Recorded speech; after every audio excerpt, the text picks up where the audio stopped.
toda la carta. Dice así la palabra del Señor. Judas, siervo de Jesucristo y hermano de Jacobo, a los llamados, santificados en Dios Padre y guardados en Jesucristo, misericordia y paz y amor os sean multiplicados. Amados, por la gran solicitud que tenía de escribiros acerca de nuestra común salvación, me ha sido necesario escribiros exhortándoos que contendáis ardientemente por la fe que ha sido una vez dada a los santos. Porque algunos hombres han entrado encubiertamente, los que desde antes habían sido destinados para esta condenación, hombres impíos que convierten en libertinaje la gracia de nuestro Dios y que niegan a Dios, el único soberano, y a nuestro Señor Jesucristo. Mas quiero recordaros, ya que una vez lo habéis sabido, que el Señor, habiendo salvado al pueblo sacándolo de Egipto, después destruyó a los que no creyeron. Y a los ángeles que no guardaron su dignidad, sino que abandonaron su propia morada, los ha guardado bajo oscuridad en prisiones eternas para el juicio del gran día, como Sodoma y Gomorra y las ciudades vecinas, las cuales, de la misma manera que aquellos, habiendo fornicado e ido en pos de vicios contra naturaleza, fueron puestas, por ejemplo, sufriendo el castigo del fuego eterno. No obstante, de la misma manera también estos soñadores mancillan la carne, rechazan la autoridad y blasfeman de las potestades superiores. Pero cuando el arcángel Miguel contendía con el diablo, disputando con él por el cuerpo de Moisés, no se atrevió a proferir juicio de maldición contra él, sino que dijo: el Señor te reprenda. Pero estos blasfeman de cuantas cosas no conocen, y en las que por naturaleza conocen, se corrompen como animales irracionales. Ay de ellos, porque han seguido el camino de Caín y se lanzaron por lucro en el error de Balaam y perecieron en la contradicción de Coré. Estos son manchas en vuestros ágapes, que comiendo impúdicamente con vosotros se apacientan a sí mismos, nubes sin agua, llevados de acá para allá por los vientos, árboles otoñales sin fruto, 2 veces muertos y desarraigados, fieras ondas del mar que espuman su propia vergüenza, estrellas errantes, para los cuales está reservada eternamente la oscuridad de las tinieblas. De estos también profetizó Enoc, séptimo desde Adán, diciendo: he aquí, vino el Señor con sus santas decenas de millares para hacer juicio contra todos y dejar convicto a todos los impíos, de todas sus obras impías que han hecho impíamente y de todas las cosas duras que los pecadores impíos han hablado contra él. Estos son murmuradores, querellosos, que andan según sus propios deseos, cuya boca habla cosas infladas, adulando a las personas para sacar provecho. Pero vosotros, amados, tened memoria de las palabras que antes fueron dichas por los apóstoles de nuestro Señor Jesucristo, los que os decían: en el postrer tiempo habrá burladores que andarán según sus malvados deseos. Estos son los que causan divisiones, los sensuales, que no tienen al Espíritu. Pero vosotros, amados, edificándoos sobre vuestra santísima fe, orando en el Espíritu Santo, conservaos en el amor de Dios, esperando la misericordia de nuestro Señor Jesucristo para vida eterna. A algunos que dudan, convencedlos; a otros salvad, arrebatándolos del fuego; y de otros tened misericordia con temor, aborreciendo aún la ropa contaminada por su carne. Y a aquel que es poderoso para guardaros sin caída y presentaros sin mancha delante de su gloria con gran alegría, al único y sabio Dios, nuestro Salvador, sea gloria y majestad, imperio y potencia, ahora y por todos los siglos. Amén. Amén. Hermanos, ¿por qué Judas termina este libro de esta manera? La conclusión de una carta, hermanos, es algo importante, y cuanto más la conclusión de una carta inspirada por la palabra por Dios, ¿no es cierto? Hoy en día, en la práctica común, no lo vemos tanto así, ¿no es cierto? Tal vez porque ni siquiera concluimos nuestros mensajes. Nada más mandamos un mensaje, un correo y ya. Pero la conclusión de una comunicación, hermanos, es esencial.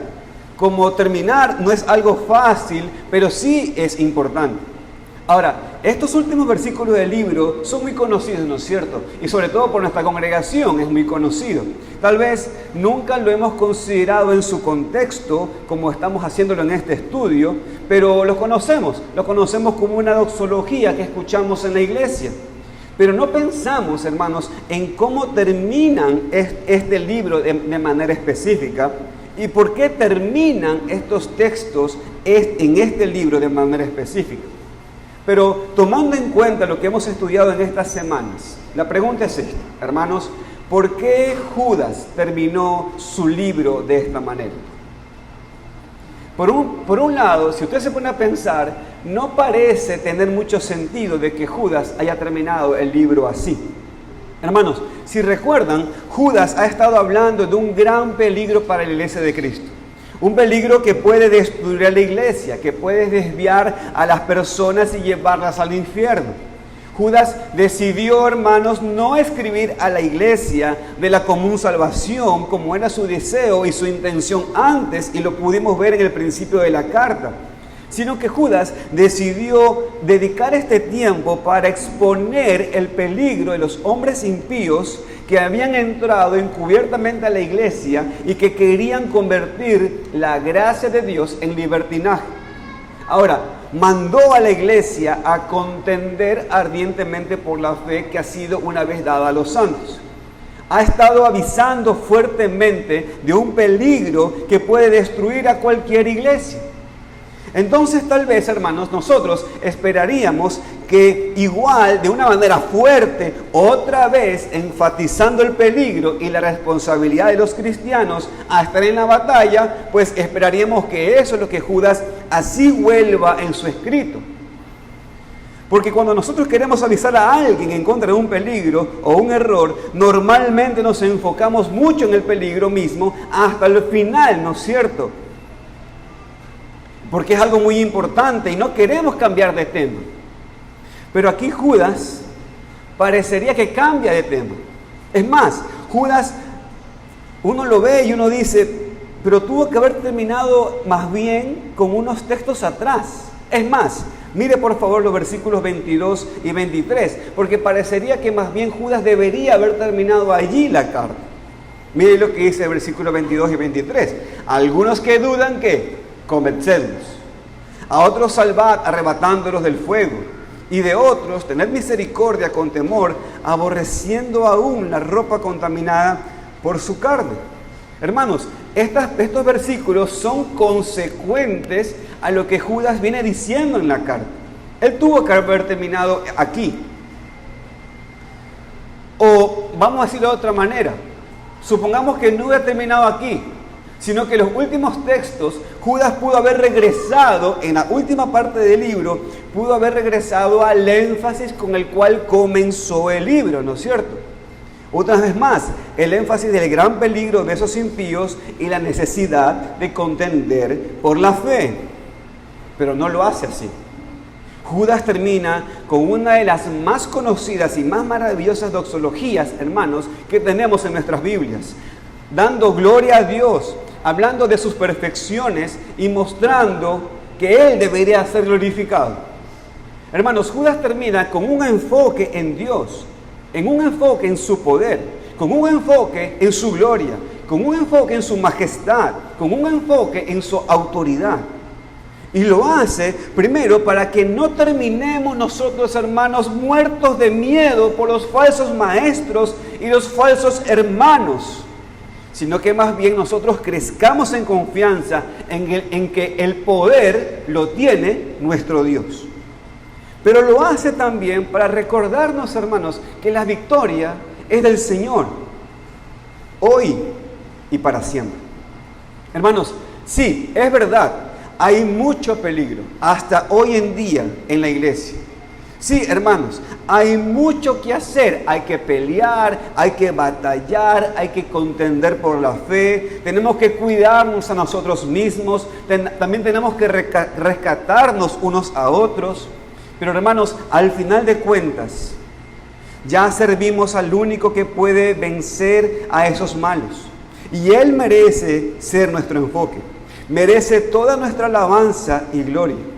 Nosotros tenemos que contender, pero es Dios quien nos va a preservar, hermanos, hasta el fin. Él, y solamente Él, lo puede hacer. Damos gracias por Juanito en todo este tiempo que estuvo enseñando. Damos gracias por Iván que estuvo enseñando todo este tiempo con respecto a las falsas enseñanzas. Gracias, hermanos, pero siéntense.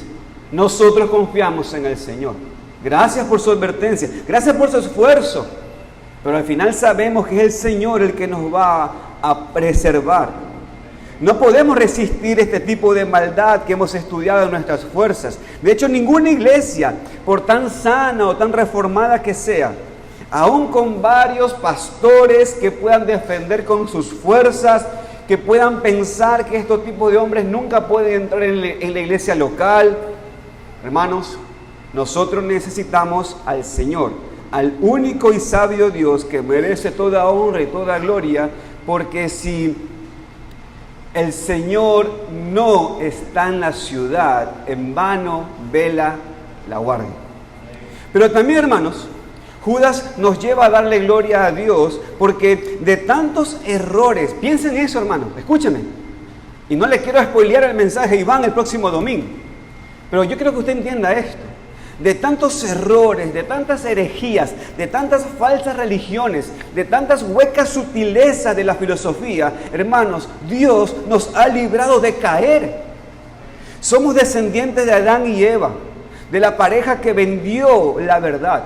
Somos hijos con la mentira en el ADN nuestro. Naturalmente somos hijos de Satanás, padre de mentiras. A muchos de nosotros el Señor nos tomó de las profundidades del error. A muchos de nosotros el Señor nos ha rescatado del camino del error, el cual nuestra cabeza y nuestra alma y nuestra juventud, porque en la juventud sucede que nos comemos todos los libros de filosofía, ¿no es cierto? Nuestras almas están abiertas a todas esas cosas y esas corrientes. Nosotros, con todo el potencial para estar en el error, producto de su soberana elección de gracia, Dios nos libró del error. Y por tanto, a Él y solo a Él sea toda la gloria, por todas las edades, hermanos. Entonces, tenemos que terminar nuestro estudio, hermanos, de este libro pensando de esta manera, que deberíamos glorificar al Dios verdadero, porque Él es el único que puede vencer a los impíos, y hermanos, y guardarnos a nosotros, su pueblo, hasta el fin. Así que esta es mi propuesta en esta predicación, la que acabo de decir. Deberíamos glorificar al Dios verdadero, porque es el único que puede vencer a los impíos y guardar a su pueblo hasta el fin. Bajo esa propuesta, hermanos, este es el título de esta predicación: solo a Dios la gloria. Y bajo ese título quiero decir 3 puntos. En primer lugar, el único Dios verdadero es más poderoso que los impíos. En segundo lugar, el único Dios verdadero va a guardarnos ahora y hasta el final. Y en tercer lugar, el único Dios verdadero merece toda la gloria ahora y por toda la eternidad. Así que, hermanos, luego de eso daré una aplicación y una conclusión. Así que oremos, hermanos, para que el Señor nos guíe a todos nosotros aquí. Vamos a orar. Bendito Señor, queremos darle gracias por llevarnos a este final del estudio de la carta de Judas. Y así como lo iniciamos, Señor, rogamos que tú nos guíes a cada uno de nosotros y nos muestres cada vez más los motivos por los cuales hay que darte gloria, gracias.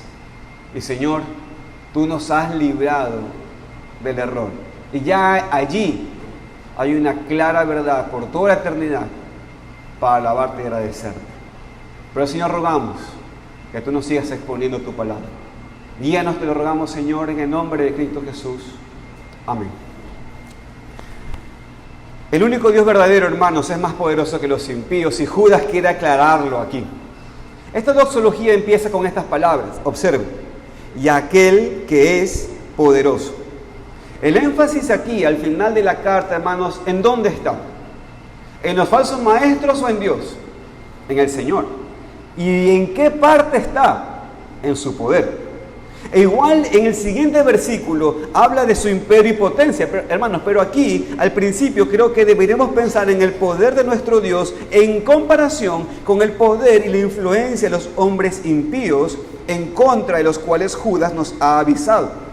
Hermanos, porque sin duda mucho de este breve libro ha estado enfocado en descripciones de estos impíos. Son personas que entraron encubiertamente a la iglesia, mostrando su sutileza, actuando como hermanos cuando realmente no entendían la verdadera gracia de Dios, sino que querían convertir la gracia de Dios en libertinaje. Tenían influencia en la iglesia, porque aunque eran hombres impíos que estaban hasta negando a Dios y a nuestro Señor Jesucristo, la gente estaba siendo desviada por ellos, hasta el punto de que Judas tenía que escribir con respecto a esto. Judas los describe a ellos como soñadores, probablemente porque afirmaban tener revelación especial de Dios cual profetas. Por eso es que tenían influencia en la iglesia. Ellos rechazaban la autoridad divina y la autoridad bíblica, así como Israel en el pasado, así como los ángeles caídos, así como los habitantes de Sodoma y Gomorra. Ellos tenían algo de poder, algo de autoridad en sí mismos para poder desviar a los creyentes de sus verdaderos líderes, rechazando y socavando la autoridad de los líderes. Estos hombres, Judas nos describe como hombres que mancillaban la carne, contaminaban su cuerpo con pecado sexual, así como lo de Sodoma y Gomorra. Andaban en los caminos pecaminosos de Caín, en los errores de Balaam, en la rebeldía de Coré. Mostraban características de personas que no son lo que parecen ser. Y Judas ha sido muy claro, ha mostrado el peligro de estas personas y lo que pueden hacer. Y parece que tenían mucho poder en la iglesia, que estaban fácilmente desviando a los creyentes, hasta el punto de que Judas tenía que exhortar a los que no se habían caído en estas cosas, para que ellos perseveren en tener misericordia y no les agarre un odio por las personas. Es por eso, hermanos, que también voy anunciando que, si Dios lo permite, el próximo domingo comenzamos un estudio en la carta de Corinto, en el capítulo 13, que habla del amor. Porque con tantas enseñanzas que nos ha dado Juan e Iván, hemos querido ahora con ganas ¿de dónde están estos hombres para agarrarlos? Pero tenemos que equilibrarnos, hermano. El Señor no nos ha mandado a tomar espada y lanzarle por en medio de las entrañas. No, el Señor nos ha dado la palabra de Dios y en amor tenemos que mostrarnos eso. Y Judas le está diciendo eso, le está exhortando a ellos: hey, ustedes no han caído, pero tengan misericordia y convenzan y rescaten a aquellos que sí se han desviado. Pero, hermanos, Judas no termina con este enfoque sombrío, no termina temblando en miedo por el estado de la iglesia. Judas no está diciendo: ay, no sé qué va a pasar, estos malvados tienen mucho poder y autoridad, influencia en la iglesia y van a ganar. No, Judas no está así. Judas termina enfocado en Dios. Judas termina enfocándonos a nosotros, hermanos, en Dios. Porque aunque estos hombres impíos eran peligrosos, aunque parece que tenían mucho poder y habilidad de influenciar y desviar a muchos, el Dios verdadero, hermanos, es un Dios poderoso, es un Dios todopoderoso.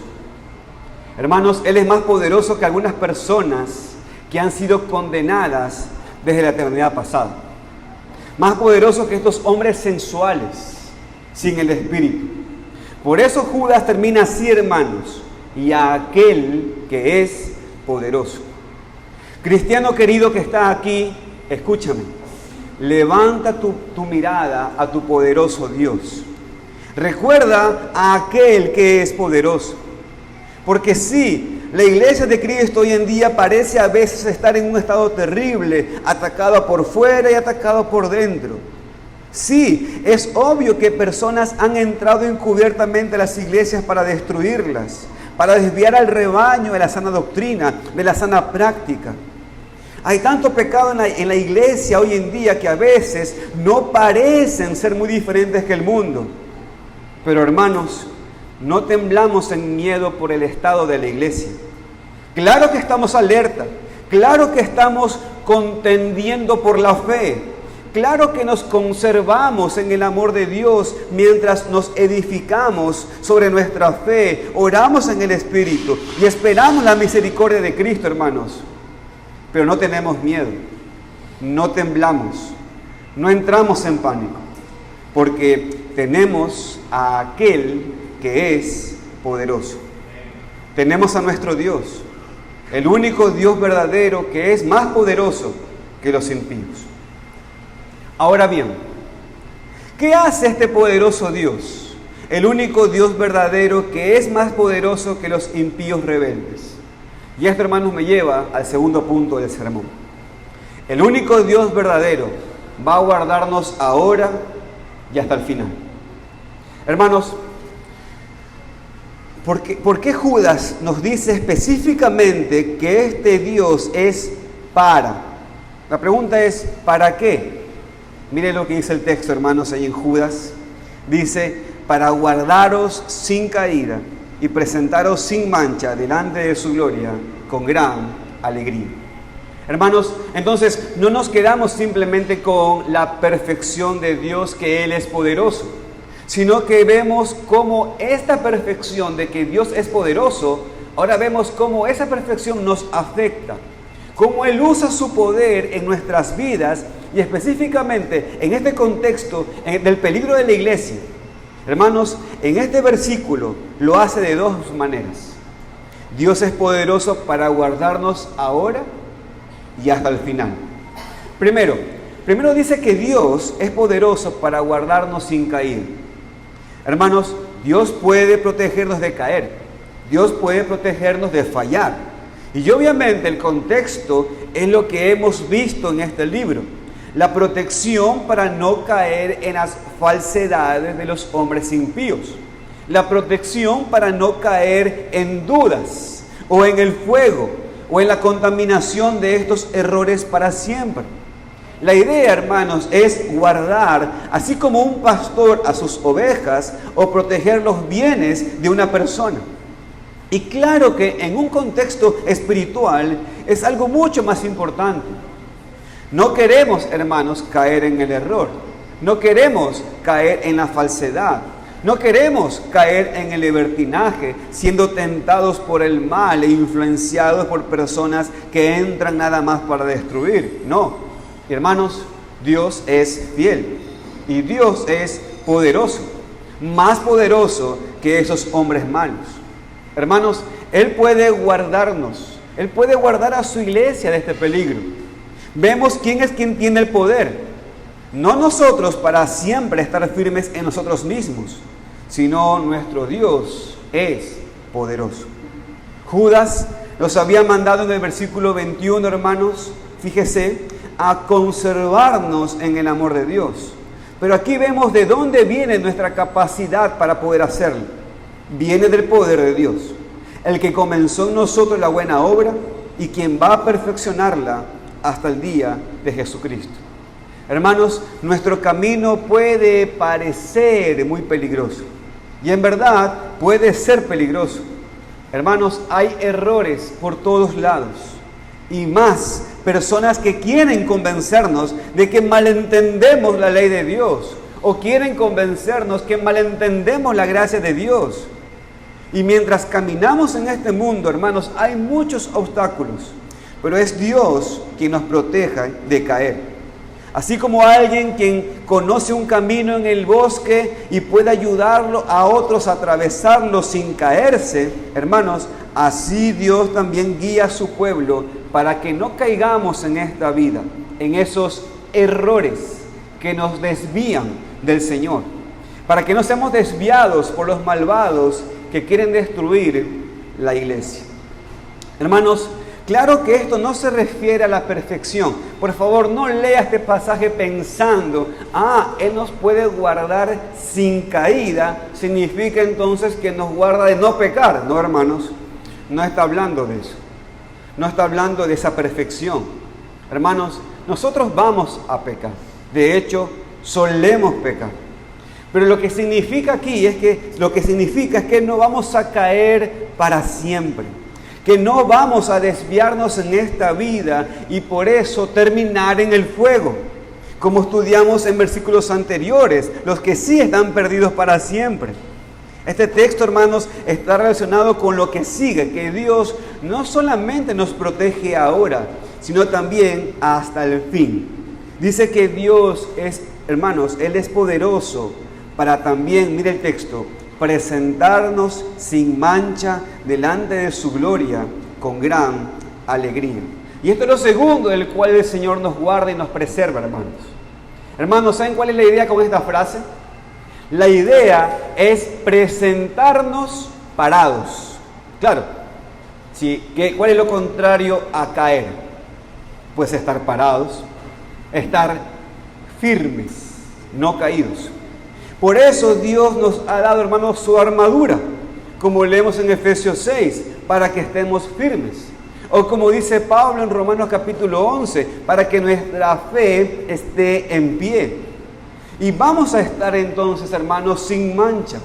Y esta es una descripción maravillosa, porque sin mancha es el término usado en el Antiguo Testamento para referirse, ¿se acuerda?, al requisito del sacrificio que los israelitas tenían que ofrecer a Dios. El animal tenía que ser sin mancha, sin ningún desperfecto. Y esta idea de sin mancha, hermanos, llegó a tener el significado de alguien sin pecado, sin acusación de una falla moral. Ahora, hermanos, claro, todo esto simbolizando, por supuesto, y en primer lugar, el sacrificio de Cristo, quien se ofreció a sí mismo sin mancha a Dios. Él es el Cordero sin mancha, perfecto, sin ningún pecado. Por eso Pedro nos habla de Cristo como un Cordero sin mancha y sin contaminación. Recordemos, hermanos, que Cristo vivió en esta vida sin ningún pecado para morir en la cruz por nuestros pecados. Murió como el Cordero de Dios sin mancha, sin pecado. Y tenía que ser así, porque si Cristo hubiera pecado solamente una vez, hubiera tenido que morir por sus propios pecados y no por los nuestros. Por eso era esencial que nuestro Salvador fuera sin mancha, sin pecado. Por cierto, te hago una pregunta. ¿Has recibido el resultado de la muerte del Hijo de Dios perfecto y sin mancha?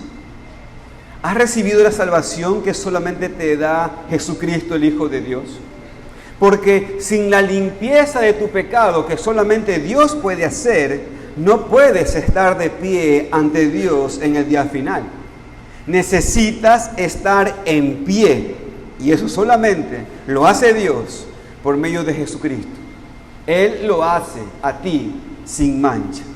El Padre a su pueblo nos ve a nosotros en su Hijo, con su perfección. Y así, hermanos, Él nos trata a nosotros. Y nos está santificando para que en el día final podamos ser sin pecado, sin mancha. ¿Qué es lo que Judas dice aquí? Que nuestro Dios poderoso nos va a guardar para que podamos ser presentados en el día final sin pecado, para estar en su gloria con gran alegría. Es lo que leemos también en Efesios capítulo 5. Pablo dice: maridos, amad a vuestras mujeres, así como Cristo amó a la iglesia y se entregó a sí mismo por ella, para santificarla, habiéndola purificado en el lavamiento del agua por la palabra, a fin de presentársela a sí mismo una iglesia gloriosa, que no tuviese mancha, ni arruga, ni cosa semejante, sino que fuese santa y sin mancha. Hermanos, Dios a su pueblo nos va santificando. Cristo sigue haciendo su obra en su iglesia para que en el día final podamos estar en la gloria con Él, sin mancha y con gran alegría. Y hermanos, y esta alegría no es solamente nuestra alegría personal, aunque por supuesto la incluye. Claro que nosotros vamos a experimentar este gozo, gran gozo, por ya no tener pecado, de haber terminado nuestra carrera aquí y poder estar delante de Dios para siempre, en pie, en comunión perfecta e íntima sin fin. Pero hermanos, también habrá gran gozo y alegría en el cielo también. Y es lo que dice Apocalipsis capítulo 19, versículo 7, que dice: gocémonos y alegrémonos y démosle gloria, porque han llegado las bodas del Cordero y su esposa se ha preparado. Y hermanos, esto es lo que nos espera, hermanos. Por el momento, ¿sabe lo que tenemos hoy en el presente? Contender por la fe hasta el fin. Por el momento, lo que tenemos presente no son ropas para boda. Por ahora es armadura para guerra. Pero lo que nos espera, hermanos, es esto. Nos espera, hermanos, esta gran boda. Nos espera, hermanos, esta gran fiesta. Por el momento seguimos contendiendo. Seguimos aquí en este mundo peligroso.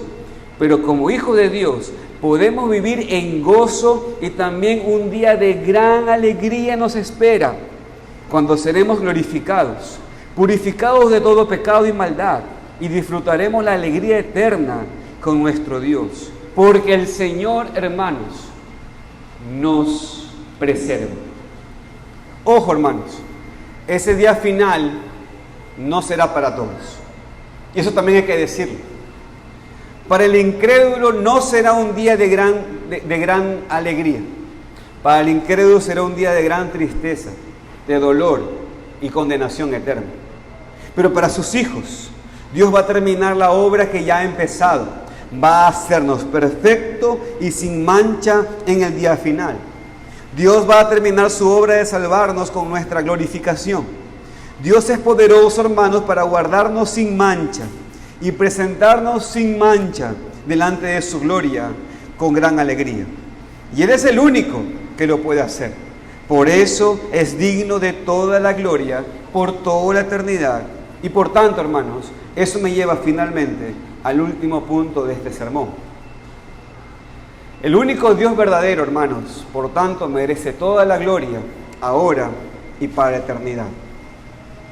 Aún ante la contienda más fuerte a la cual la iglesia ha sido llamada, nuestro enfoque, hermanos, siempre debería estar en Cristo y no en sus enemigos. Y terminando aquí con un enfoque en Dios, no es solamente pensar en lo que puede hacer por nosotros, en su poder. Deberíamos aprender, hermanos, a glorificarle por sus perfecciones ahora, porque vamos a estar haciendo esto para toda la eternidad. Así que más vale, hermanos, que comencemos a entrenarnos desde ahorita. Mire lo que dice el versículo 25. Al único y sabio Dios, nuestro Salvador, sea gloria y majestad, imperio y potencia, ahora y por todos los siglos. Amén. Hermanos, este es el centro de esta doxología. Este reconocimiento de estas perfecciones de Dios, para que nos maravillemos ante Él, para que otros vean quién es Él y para que nuestros ojos siempre vuelvan a Él, aun cuando hay tanto peligro de hombres que quieren destruir su iglesia. Esta doxología, hermanos, se enfoca en las perfecciones de Dios, que muestran su poder y autoridad, precisamente para dar a la iglesia, hermanos, la confianza y la perspectiva correcta, cuando tienen que contender por la fe y enfrentar, pues, a los enemigos de Dios. Mira, hermano, lo que dice el texto. Primero nos habla de que Dios es único. Ahora, hermanos, los judíos sabían eso. Por eso ellos repetían su declaración de fe, ¿se acuerdan?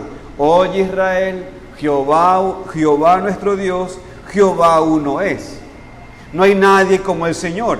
Él es el único Dios. David dice en el Salmo 86:10, porque tú eres grande y hacedor de maravillas, solo tú eres Dios. Éxodo 15:11 dice, ¿quién como tú, Jehová, entre los dioses?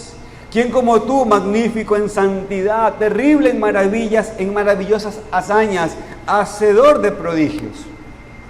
Por eso los ídolos, hermanos, escuchen, son tan abominables ante los ojos de Dios. ¿Saben por qué? Primero, porque están muertos, o sea, no hacen nada. Pero en segundo lugar, porque los ídolos toman el lugar de Dios. Por eso otras religiones, con sus falsos dioses, son tan blasfemos ante los ojos de Dios, porque niegan algo que es parte de la esencia de Dios, que Dios es único. No hay nadie como Él. Él es el creador de todo. La evolución es una falsa religión con un ídolo que niega que Dios sea único. Cualquier otra iglesia, cualquier otro ser que dicen que tiene todo el poder o que puede hacer lo que es sobrenatural, es abominable para el Hijo de Dios. Porque sabemos que nuestro Dios es el único Dios, único y verdadero. Y hermanos, que recordemos esto también cuando tengamos que contender por la fe.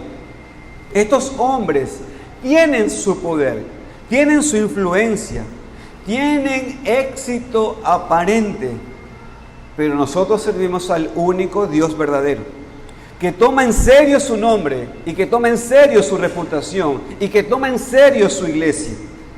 Hermanos, somos una manada pequeña, es verdad, pero no hay nadie como nuestro Dios. Y por eso no tenemos que temer entonces a nadie tampoco. Él es sabio también, hermanos, sin duda. Y el Señor tiene su poderosa sabiduría, que es más fuerte que todas las fortalezas que los hombres quieran edificar. Hermanos, posiblemente esta descripción no estaba en el original, pero es algo que se encuentra en otras doxologías. Él es nuestro Salvador, que es un título usado mucho para Cristo, ¿no es cierto? El Hijo de Dios. Pero también a veces la palabra Salvador también se refiere al Padre. Por ejemplo, en las cartas de Pablo se refiere así muchas veces. Y Judas dice que este Dios único, sabio y salvador, primero debería recibir la gloria. La gloria de Dios puede referirse en este caso a su presencia, a su hermosura, a su dignidad. Pero hermanos, también se refiere al respeto o reverencia que Él merece debido a la gloria de su ser, debido a su presencia, debido a que todos le deben reverencia, dado que Él es el único Dios verdadero. Aquí nos está hablando entonces de ser glorificado, porque todos deben promover su honra, su fama, su alabanza, su adoración. Hermanos, en el cielo Él es adorado de esta manera. Como leemos en Apocalipsis capítulo 4, versículo 11. Dice el texto: Señor, digno eres de recibir la gloria y la honra y el poder, porque tú creaste todas las cosas y por tu voluntad existen y fueron creadas. Hermanos, atribuimos a nuestro Dios la majestad, gloria y majestad. Hebreos capítulo 8, versículo 1 dice que la majestad de Dios está en los cielos. El Rey de Reyes, hermanos, es majestuoso. Él es trascendente en su ser y en sus perfecciones. Por lo tanto, esto nos habla de su grandeza, nos habla de su trascendencia. Salmo 152 dice: alabadle por sus proezas, alabadle conforme a la muchedumbre de su grandeza. Hermanos, Dios reina. Él es soberano y tiene el control de todo. Como relacionado aquí entonces, vemos que también entonces atribuimos al Señor el imperio y la potencia. Estas son cosas que uno espera de un soberano, ¿no es cierto? De alguien que reina soberanamente. Y hermanos, aquí la palabra imperio, que leemos aquí en el versículo 25, imperio es el reinado soberano de Dios. O sea, esta palabra tiene que ver con el hecho de su derecho de reinar, su derecho de hacer lo que Él quiere. Aquí la palabra potencia es mejor traducido como autoridad. La autoridad de un soberano a ejercer su poder en la manera que a él le plazca. Si un rey terrenal, especialmente en esos tiempos, tenía una autoridad absoluta, cuánto más el creador de todas las cosas.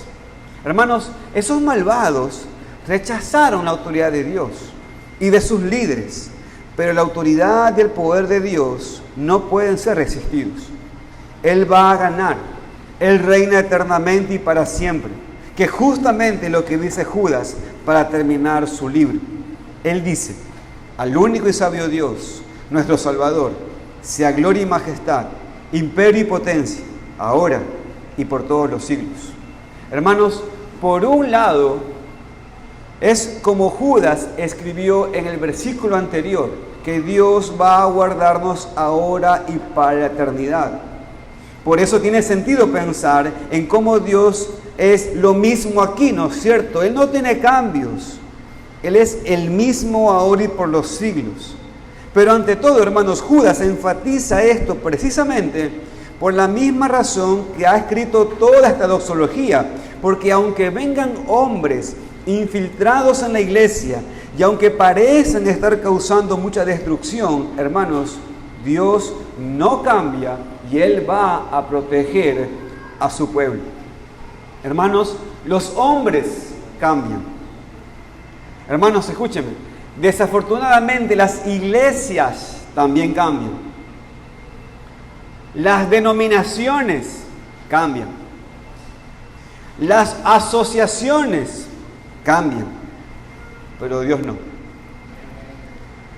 A Él sea la gloria, a Él sea la majestad, a Él sea el poder, a Él sea la autoridad.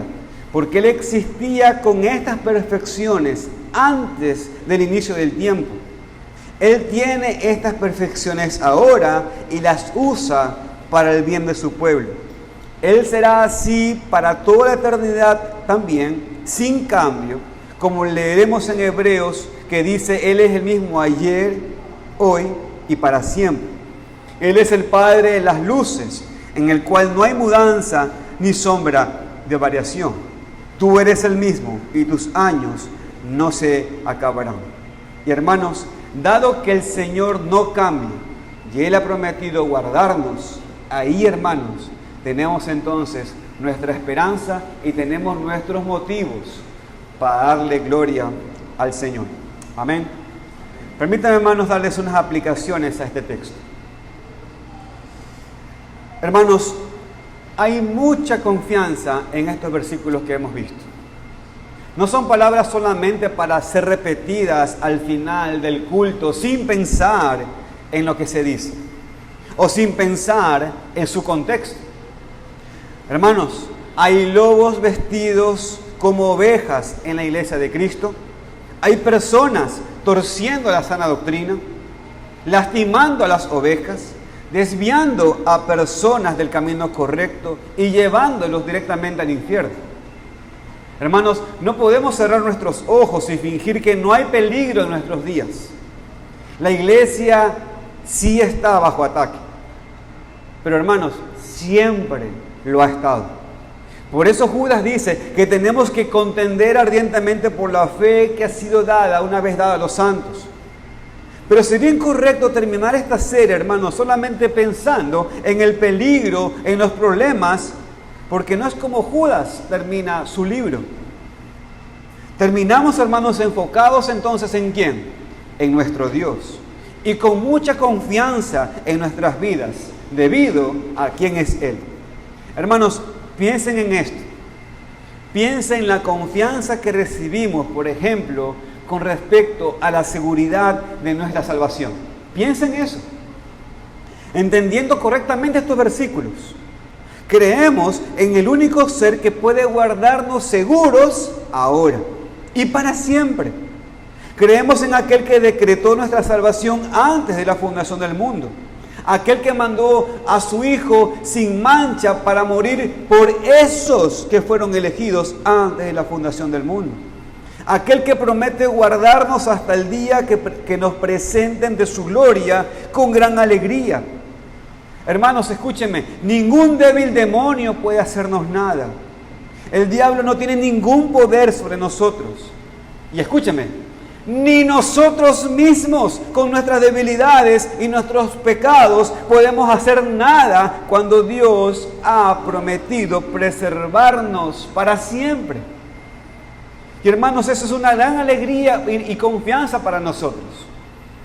Esta es la mejor confianza posible que podemos tener. Hermanos, somos salvos, siempre salvos. Y cuando creemos eso, nos ayuda con la confianza en otras partes en nuestras vidas. Si servimos al único Dios todopoderoso, quien puede guardar nuestras almas por la eternidad, entonces no deberíamos preocuparnos tampoco de nuestra salud.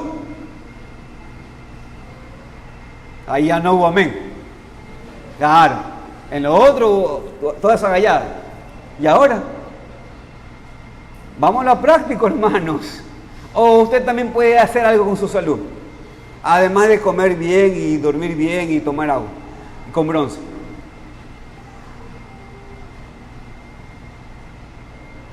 Hermanos, si en esa área el Señor nos guarda, también podemos confiar que el Señor nos guarda en las otras áreas. Si servimos al único Dios poderoso, todopoderoso, quien puede guardar nuestras almas por la eternidad, entonces no deberíamos preocuparnos tampoco de nuestra salud, de nuestro dinero, de nuestras casas, de nuestras familias. Ahora, hermanos, nos ocupamos en estas cosas, sí, pero no nos afanamos ni nos preocupamos desmedidamente. Porque el único y sabio Dios, glorioso, fuerte, el que reina sobre todo, hermanos, está protegiendo, guardando a sus amados hijos ahora y para siempre. Entonces, ¿por qué Judas termina su carta de esta manera? Porque servimos al Dios verdadero, el único que puede vencer a los impíos y el único que puede guardar nuestras almas hasta el fin. ¿Qué es lo que deberíamos hacer, hermanos? No preocuparnos por los enemigos, mientras sí contendemos por la fe. No preocuparnos por esta vida, mientras sí vivimos por Él y para su gloria. Deberíamos glorificar al Dios verdadero, porque es el único que puede vencer a los impíos y guardar a su pueblo hasta el fin.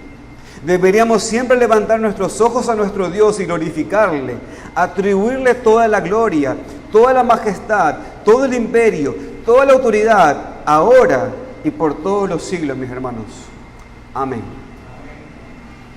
Deberíamos darle gracias al Señor, hermanos, porque con tantas y tantas mentiras, el Señor nos ha librado de esas mentiras que ya andábamos.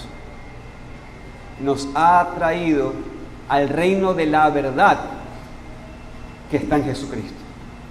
Y nos va a guardar allí si estamos en Cristo. Como conclusión, hermanos, deberíamos glorificar al Dios verdadero, porque es el único que puede vencer a los impíos y guardar a su pueblo hasta el fin. Amén.